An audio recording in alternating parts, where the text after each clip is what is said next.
So before I start discussing with Lars, I would like to introduce a few, let's say, myths and truths about various technologies. We have been mentioning the word technology a lot. We discussed this morning already that there's a lot of technology push, technologies trying to find problems, where I rather look for problems and then try to solve it eventually with technology. So Lars opened the discussion today talking about disruption. Disruption in the supply chain in the form of pandemic situations, wars. He gave us the update about the Red Sea. Generally, our world is characterized by a concept that's called VUCA. And I hope you all know the concept of VUCA. VUCA stands for volatile, uncertain, complex and ambiguous, meaning we don't know what to do. So we are confronted with the world of uncertainty and we are looking for the right course. Is the right course box pay? Is the right course electrification? Etc., etc. Technology vendors, of course, know the answer. Their technology is going to solve your problem. But is it bringing you the business value you are looking for? So, what technology actually brings what value? And does that value align with your business goals? One word, actually today I'm surprised that we didn't hear the word AI so much, because most conferences it's used in every second sentence. Today a little bit less, but generally if you look at the stock market value of a lot of companies that now market everything as AI, I read an overview yesterday of 10 types of AI, 10 levels of AI.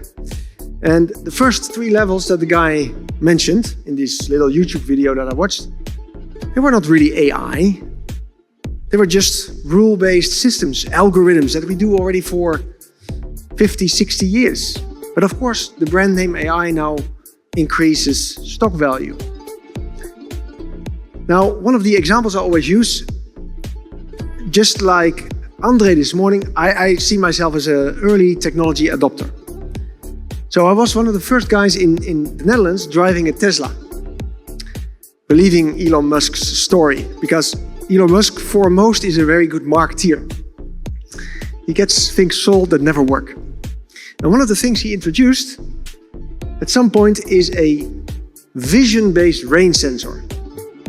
Now in Dubai, not so common because it never rains here, but in Europe it tends to rain. And so almost every car brand has a rain sensor that senses humidity on the windscreen. He says that's all rubbish, like he thinks a lot of things are rubbish. So he introduced a new technology, camera-based rain recognition. Trained using machine learning, so AI, with 10 million pictures of rain. Well, I don't know where they took the pictures of rain, but this rain sensor definitely doesn't work. I have the car now for 7 years, and it still doesn't work, despite his numerous software updates. It's still, when it rains, it doesn't go on, and when it's dry, it starts wiping. So maybe it's Californian rain.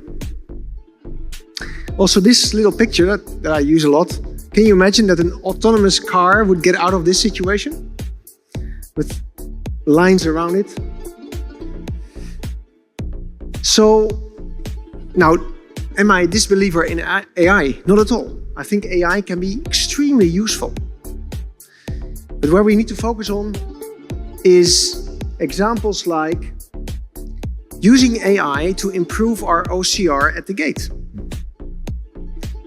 Image recognition can improve with AI, but also using algorithms to combine information, for instance, container numbers, container types, with what the camera sees at that point in time. Prediction of departure time. There are already a number of use cases, and Vinay mentioned in the break one case in his portfolio, but also in Virginia, they were able to reduce unproductive moves, by the way, Matthias, with ASC stacking cranes, by 20% by the use of AI to predict the departure moment of containers. So, pretty useful. Predictive maintenance is one of the areas of big promises, little results so far. In theory, there's a lot possible to predict when something will break based on all the sensor information. But the data collection underlying this today is so poor that the prediction models don't work at all. So in the future, maybe. Mixed traffic. This is seen in the area of automation as the ultimate goal, that we can drive with automated vehicles, so driverless vehicles, amidst manned vehicles. Well, we already do it in China, we do it in Thailand, but in Europe or the US or Australia, it's not allowed. So we need a lot more technology to make that happen.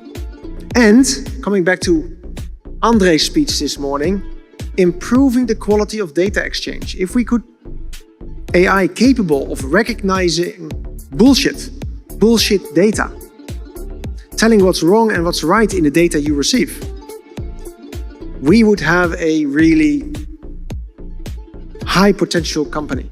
But I haven't found a company that's able to do so. There's still a lot of manual intervention, a lot of people looking at data, telling whether this is right or this is wrong. So, a lot of applications in our logistics area, few successes so far. Another myth, and in my view really a myth, is that automated terminals, and Fadi was talking about that, work slower than manual ones. I'm of the opinion, and I think there's clear proof, that a well-designed automated terminal can deal with higher berth occupancy, higher yard occupancy, higher equipment deployment, and more operating hours per year than any conventional type of operation. However, it's less flexible. This is one of the areas where, for instance, Box Bay comes in, offers a lot of flexibility in its operation. But most automated terminals lack flexibility. The civils are fixed, software adaptation takes ages, and robots are generally not very intelligent. So, if you fail to plan better, plan to fail in terms of automated terminals. Then another hype word that I want to mention is the digital twin. One of the guys this morning also mentioned briefly digital twin. In my view, digital twin is again a concept that has been used since the early 60s in modeling, dynamic modeling. And now we invented a new name for doing modeling of all kinds of stuff, to analyze situations, analyze processes, etc., etc. Sold for a lot of money and often filled with way too much detail. Because in my view, the essence of modeling is limiting the model to what you need in terms of detail. That's why the name digital cousin would cover the name and the concept much better. Reduction is the core of modeling. What do you need to get to the right level of decision making? Another myth is that with every data being digitally available, our data problem is solved. Well, I guess from the earlier speeches you already know that that is not the case. We are sitting on a huge amount of data. However, the quality is poor, the structure is poor, we barely understand the data, and we have no well-developed use cases to get it implemented in our daily decision making. So we came a long way, we're good at collection, now the next steps in really turning it into value. So I would say it's more like data overload without value creation. Last myth. Maybe some think that ports and terminals are IT-minded. Well, that's far from the truth. And I had this picture actually made by a current colleague of Patrick. Patrick left now. She drew this from me 10 years ago. CIO and COO. COO typically responsible for going for the equipment, using the equipment. He typically has a very big budget. So terminals are very happy to invest in heavy cranes and machinery. But to spend money on IT is very difficult. budgets are very low compared to the budgets for hardware. Although a lot of gain can be in this softer area. It's also proven, and I recently did again a sample, how much of these 10, in my view, requirements for a digitized terminal are actually in place. I won't go too much into detail, you can read it yourself. But I tested with a large global terminal operator, and here it is. Out of these 10 proven technologies, readily available by many suppliers, less than 50% was in place at their terminals, and most of them only in the planning stage, meaning planning to implement, for instance, tracking and tracing of equipment. So despite the huge availability of technology, even technology with a lot of value, it's poorly used in our industry.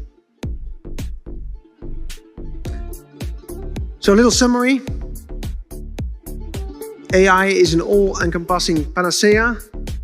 No. Narrow AI can provide a lot of value though.